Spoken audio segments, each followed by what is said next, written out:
Hi friends, പുതിയൊരു വീഡിയോയിലേക്ക് സ്വാഗതം. അച്ചിങ്ങ പയർ കൊണ്ടുണ്ടാക്കുന്ന ഒരു വെറൈറ്റി കറിയുടെ റെസിപ്പിയാണ് കേട്ടോ ഇന്ന് ഞാനിവിടെ കാണിക്കുന്നത്. അച്ചിങ്ങ പയർ കൊണ്ട് തോരനും മെഴുക്കുപുരട്ടിയും ഒക്കെയാണ് സാധാരണയായിട്ട് നമ്മൾ ഉണ്ടാക്കുന്നത്. ഇറച്ചിക്കറിയുടെ അതേ ടേസ്റ്റിലുള്ള ഒരു കറിയാണിത്. ചോറിനും ചപ്പാത്തിക്കും അപ്പത്തിനും ചേരുന്ന ഈ കറി ഉണ്ടാക്കാനായിട്ട് ഞാനിവിടെ 1/2 കിലോ അച്ചിങ്ങ പയർ എടുത്തിട്ടുണ്ട്. പയർ ഇതുപോലെ ചെറുതായിട്ടൊന്ന് മുറിച്ചെടുക്കാം. ഒരു പാൻ സ്റ്റവിലേക്ക് വെച്ച് അതിലേക്ക് 1 ടേബിൾ സ്പൂൺ വെളിച്ചെണ്ണ ഒഴിച്ചു കൊടുക്കാം. ചൂടായ വെളിച്ചെണ്ണയിലേക്ക് കടുകിട്ട് പൊട്ടിയതിന് ശേഷം 2 വറ്റൽമുളക് മുറിച്ചിട്ട് കൊടുക്കാം. ഇനി ഇതിലേക്ക് നീളത്തിൽ കനം കുറച്ചരിഞ്ഞ സവാള ഇട്ട് കൊടുക്കാം. ഒരു മീഡിയം സൈസ് സവാളയാണ് കേട്ടോ ഞാനിവിടെ എടുത്തിട്ടുള്ളത്.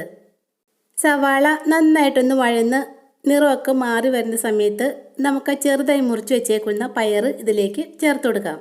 പയറിനോടൊപ്പം 1/4 ടീസ്പൂൺ മഞ്ഞൾപ്പൊടിയും ഉപ്പും 1-2 പച്ചമുളക് ചെറുതായി മുറിച്ചതും ചേർത്ത് നന്നായിട്ടൊന്ന് വഴറ്റിയ ശേഷം നമുക്കിതൊന്ന് അടച്ചു വെച്ച് മീഡിയം ഫ്ലെയിമിൽ വേവിച്ചെടുക്കാം. നമ്മുടെ പയർ അവിടെ ഇരുന്ന് വേവുമ്പോഴേക്ക് നമുക്ക് ഇതിലേക്ക് ആവശ്യമായ ഒരു മസാലക്കൂട്ട് തയ്യാറാക്കിയെടുക്കണം. ഒരു പാൻ സ്റ്റവിലേക്ക് വെച്ച് അതിലേക്ക് 1 കപ്പ് ചുരണ്ടിയ തേങ്ങ ഇട്ട് കൊടുക്കാം.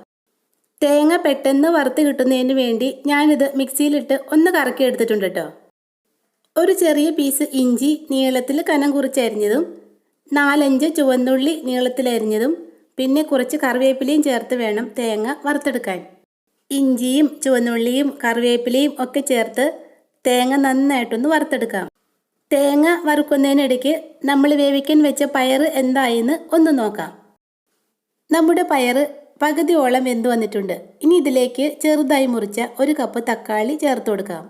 തക്കാളി കൂടി ചേർത്ത് നന്നായിട്ടൊന്ന് ഇളക്കിയതിന് ശേഷം ഇതൊന്ന് അടച്ചു വെച്ച് കുറച്ച് നേരം കൂടി വേവിക്കാം. ഇതിനിടയ്ക്ക് നമ്മുടെ തേങ്ങ നന്നായിട്ട് വഴന്നു വന്നിട്ടുണ്ട്. ഇനി ഇതിലേക്ക് 1/4 ടീസ്പൂൺ ജീരകം ചേർത്ത് കൊടുക്കാം. ചെറിയ ജീരകമാണ് കേട്ടോ ഞാൻ ചേർത്തേക്കുന്നത്. ഇനി നമ്മുടെ തേങ്ങയും ജീരകവും ഉള്ളിയും ഇഞ്ചിയും കറിവേപ്പിലയും ഒക്കെ ചേർത്ത് നല്ല ചുവക്കെ ഒന്ന് വറുത്തെടുക്കണം. പിന്നെ മീഡിയം ഫ്ലെയിമിലിട്ട് കരിഞ്ഞു പോകാതെ വേണം തേങ്ങ വറുത്തെടുക്കാൻ, ഇല്ലെങ്കിൽ തേങ്ങയ്ക്ക് കയ്പുണ്ടാകും. കണ്ടോ, ഈ പരുവത്തിന് വേണം നമ്മുടെ തേങ്ങ വറുത്തെടുക്കാൻ. ഇനി ഇതിലേക്ക് എരിവിനാവശ്യമായ മുളക് പൊടി ചേർത്ത് കൊടുക്കാം. ഞാനിവിടെ 1 ടേബിൾ സ്പൂൺ മുളക് പൊടിയും 1 ടേബിൾ സ്പൂൺ മല്ലിപ്പൊടിയുമാണ് ചേർത്ത് കൊടുക്കുന്നത്. ഫ്ലെയിം തീരെ കുറച്ചിട്ട് വേണം പൊടികൾ ചേർത്ത് കൊടുക്കാൻ, ആ കാര്യം മറക്കണ്ട കേട്ടോ.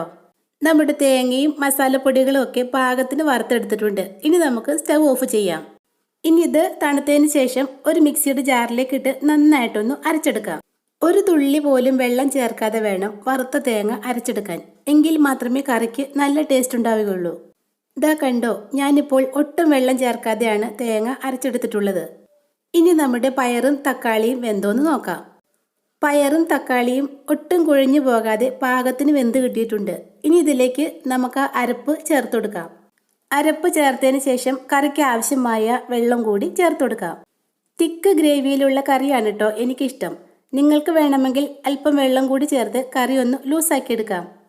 നമ്മുടെ പയറും തക്കാളിയും ഒക്കെ പാകത്തിന് വെന്തതാണ്. അതുകൊണ്ട് അരപ്പ് ചേർത്തതിന് ശേഷം ഏകദേശം 2 മിനിറ്റോളം കറി ഒന്ന് തിളപ്പിച്ചെടുക്കാം. അങ്ങനെ ചോറിനും ചപ്പാത്തിക്കും ഒക്കെ ചേരുന്ന ഇറച്ചിക്കറിയുടെ അതേ ടേസ്റ്റിലുള്ള നമ്മുടെ അച്ചിങ്ങ പയർ കറി റെഡി ആയിട്ടോ. വീഡിയോ ഇഷ്ടമായെങ്കിൽ ഈ ചാനൽ ഒന്ന് സബ്സ്ക്രൈബ് ചെയ്തേക്കണേ. താങ്ക്